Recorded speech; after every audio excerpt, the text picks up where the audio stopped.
Welcome to another episode of Bourbon Booze, where we like to try all sorts of cool alcohols throughout the week, coffees and cocktails, and odd stuff, mainstream stuff, all sorts of cool things. Andy likes to color a lot.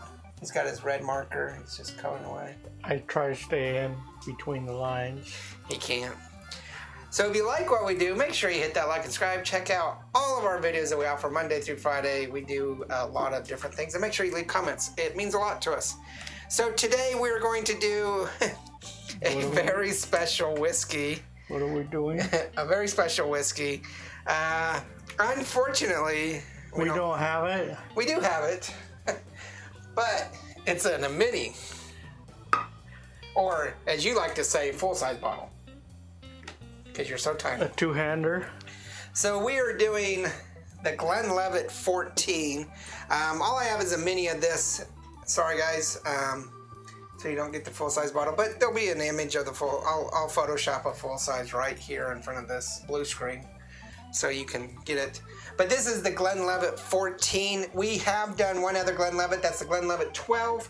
And we have some more Glenlivets that we got to do. Actually, I did that very special peated Glenlivet in England just recently. But we do have some more Glenlivets coming up. They're all minis because I got a mini sample pack. And when I'm at the store looking at Glenlivets to buy, something always catches my eye that's different, and I pick that up. So, unfortunately, we're going to go ahead and stick with this mini. And this mini is making our wee Karens look very big. Yeah, that's why I chose wee Karens rather than regular size Karens. Glenlivet 14 from the Glenlivet Distillery in Speyside, Scotland. It's a single malt that is put in bourbon and sherry cask barrels. I really want to watch this in action because what you don't know is when they buy sherry casks or buy bourbon casks from ex-bourbon barrels, they don't come shipped whole. They're broken down in their location and put on giant pallets and then shipped to Scotland. Then their cooperage will put them back together. Yeah, they got a cooper that puts them back together. And sometimes they'll re-char them to get rid of some impurities and stuff like that.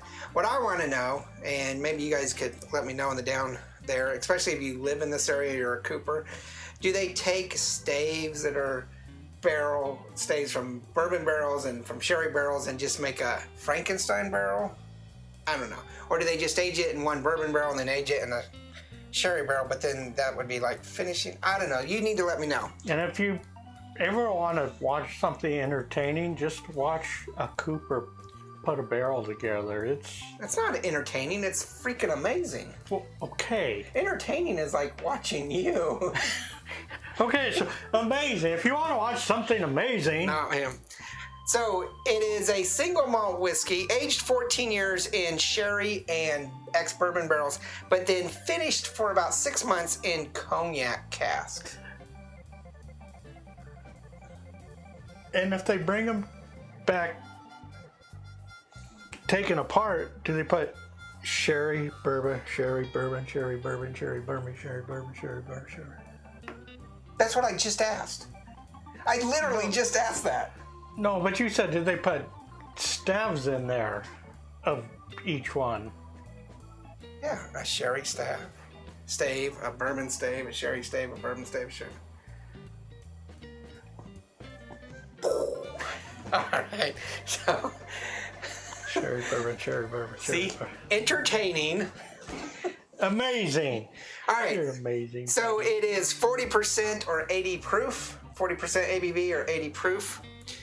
Your standard baseline Scotch. And this costs like $1,000. A 750 ml, a normal size bottle mil, costs $48.99. That's not bad price. It's gonna be a one barrel. No, it's not, and so there's no reason I don't buy the full bottles. Except for something else catches your eye. Something else catches my eye. In fact, that Glenlivet 12 here, I believe one of my kids bought me for Father's Day, I think.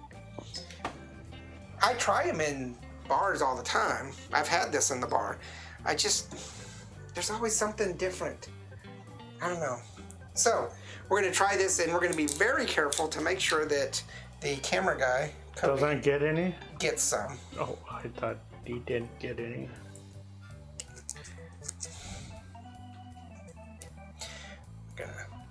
I don't know why I'm giving you more, because, you know, it's mine. Actually, I think this multi-pack of Glenlivet 14s you gave me for Christmas. So there you go. I think you gave Cody Chris one too. So Cody's already tried it. So would you stop? You don't get any more. All right. So this is going to be a 1 barrel on cost at $48.99. Let's go ahead and get this review.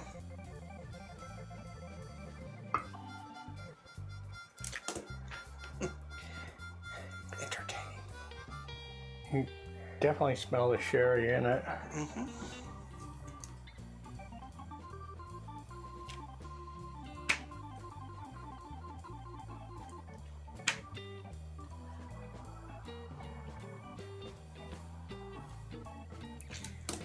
Smells very much like a scotch, single malt scotch. But you're probably, well, we'll talk about it when we get to flavor or aroma.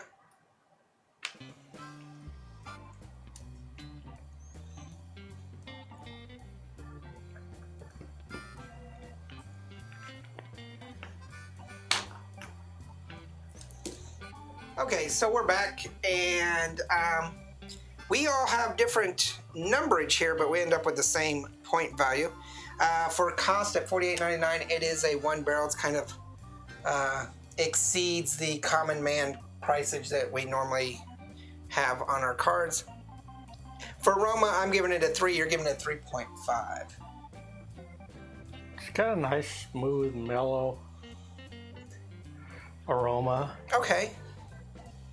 It's definitely a scotch. You can smell that maltiness of the single malt.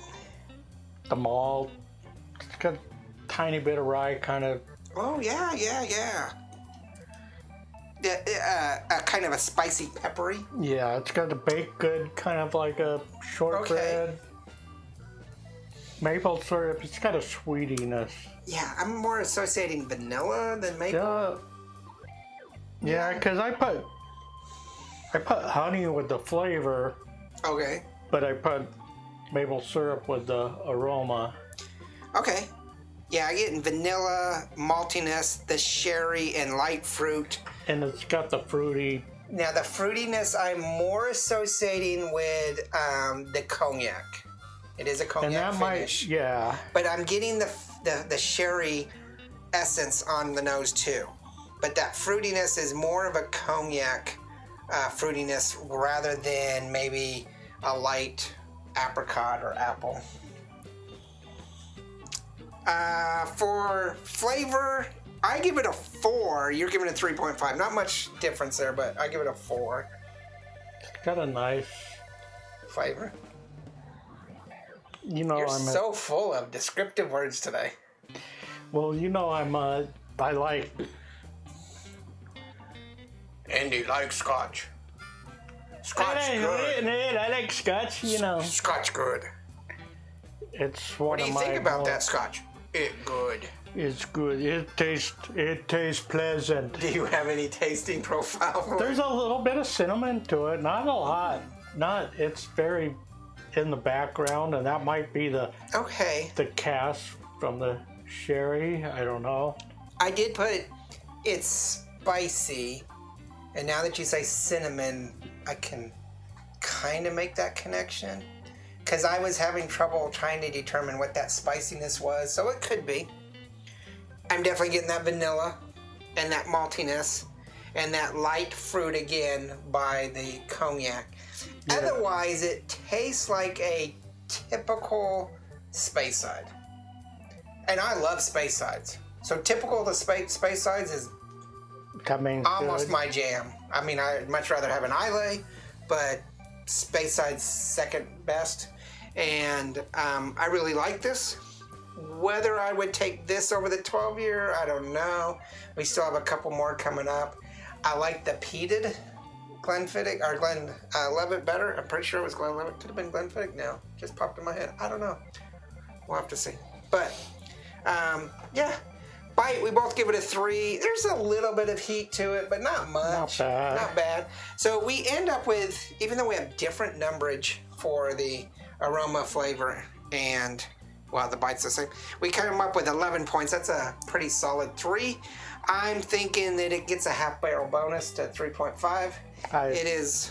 It's good. Yeah, it's pretty good. The cost is kind of dropping it a little bit, and then I think the flavor could be a little bit better with that combination of sherry, bourbon, and cognac. But I don't know.